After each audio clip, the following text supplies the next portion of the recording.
You have to let it go. You have to let that thing go. I know it's really, really hard to let it go because you still have feelings attached to the person, the place, or the situation. But I'm coming here to give you the message that you have to let it go because you can't step into being the better version of yourself until you let it go because you're carrying so much baggage. It's a song I really, really like about this that you should really listen to, and it's called Bag Lady by Erykah Badu. And she talks about how this woman is carrying around all this weight on her, and she's carrying around this bag. Now, people that's regularly listen to the song, they're gonna think like, oh, she's literally talking about an actual bag. But no, the bag is just a metaphor for all these traumas.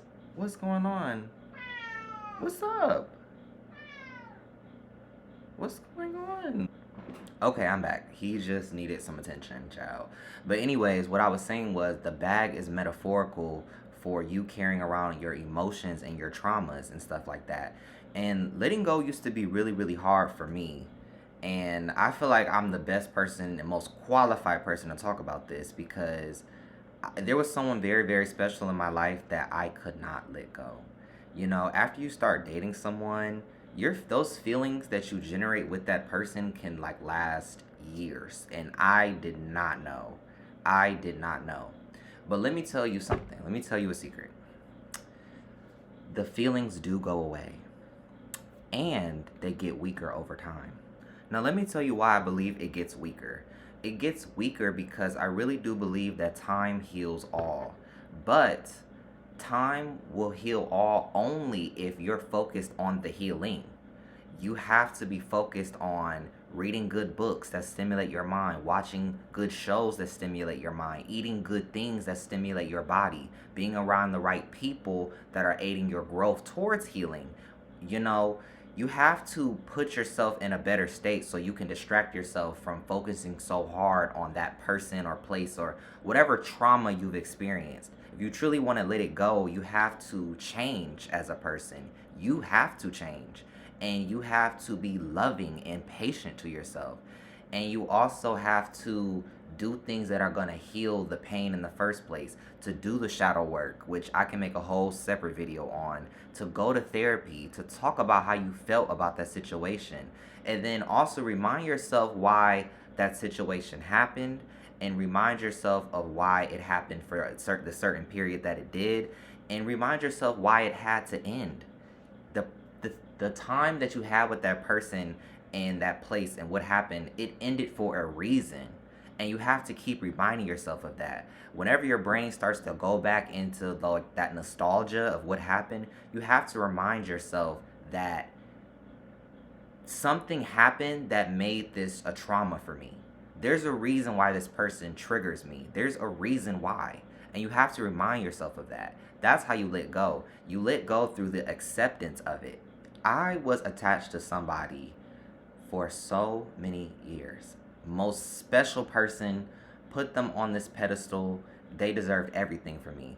And really, this person, they could care less probably about me now, but I really would have done pretty much almost anything for this person because I was just so deeply attached to what we had and what was going on. And what I've realized is it's not that I was attached to the person's personality, because I always thought, oh, it's about him, like it's his personality, like it just there would nobody in this world would be like him. But it wasn't his personality. It was just the fact that he was waking up feelings within myself that I'm struggling to wake up on my own. So this feeling of like deep passion and excitement and joy and something to look forward to, I felt like only he could give that to me. And once I realized that, after I was having dreams about him and stuff and seeing him and like signs of him and names and stuff, it doesn't mean that the universe is not trying to tell you to go back to that person. It's basically indicating to you that there is an emotional need that you have.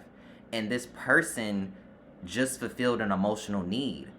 And you can find somebody else that can feel that emotional need. But really, the true source and remedy for that pain that you're feeling is to love yourself.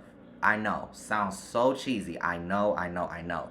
But this is why they keep telling you to do it, because loving yourself is what fills in those passions. It fills in those emotional needs. You keep thinking that this person or this place or this thing is going to give it to you, and it's never. It can give it to you, but it'll be temporary. Like you'll get it in one moment, then you'll get it in another moment, then you'll get it in another moment, but it's not consistent. And you're like, damn, like, why won't this person, place, or thing give me this consistent high or this consistent, like, why won't they keep feeling my emotional needs and doing me right?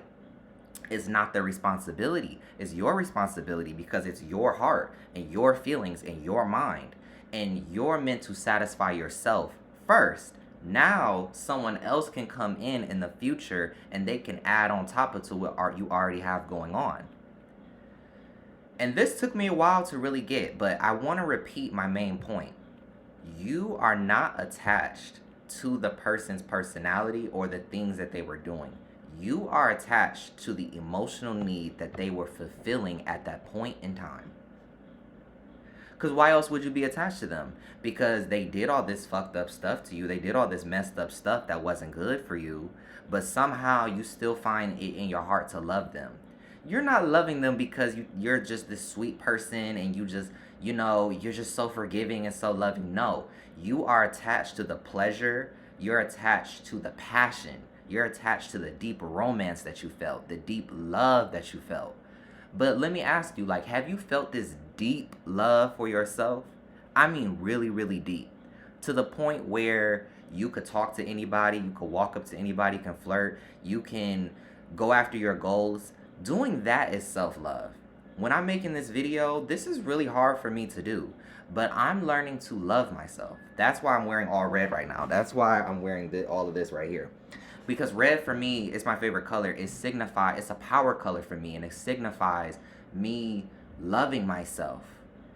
And that's what you really need to do. Love yourself. And through that love, you won't have that attachment be so strong anymore. Nobody's going to be able to fix this attachment but you.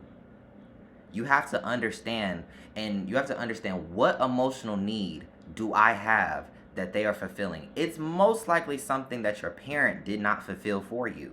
If you really sit down and be honest, be so for real with yourself, you'll realize that your parent didn't give you something and that this person gave it to you, and now you want that person so bad. But you got to realize it's you. It's you. It's always going to be you. The source of everything, the way your life is going to go, is always going to be you. Because let me tell you something.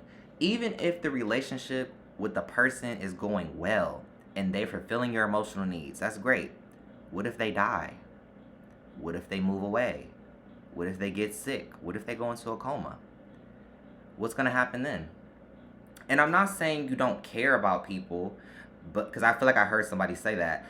But no, it's about being self-sufficient, self-sustaining, being independent. And self-sustaining, what my therapist told me, when you're self-sustaining, that means that you can be codependent and independent at the same time.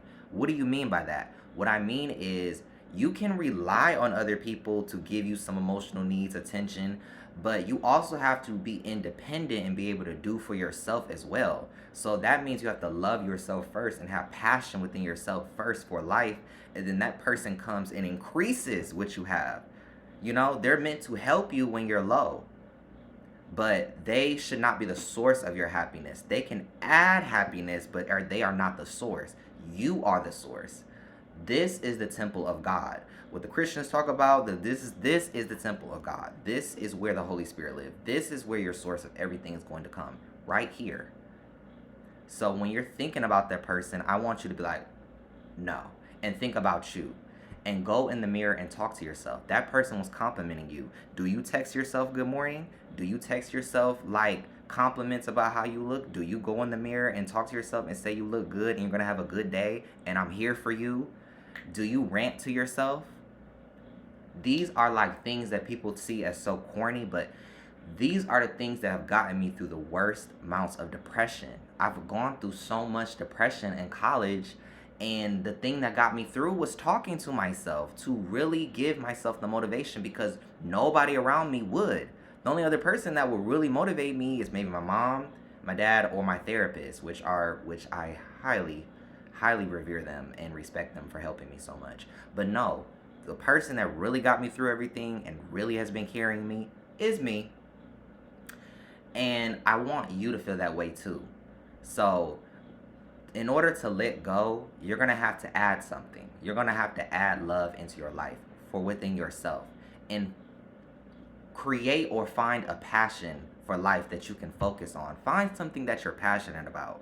I'm passionate about helping people. So I'm facing my fear right now and trying to help. So yeah, just wanted to make this video. It's one of the first videos I've ever made. My name's Tabari, and I hope you guys enjoyed it. And listen to this 3 times. I feel like you gotta listen to it because I was talking really fast, and you really gotta get what I'm saying. So take notes, watch it back, and yeah, watch everything else I make. So I'll see you guys later.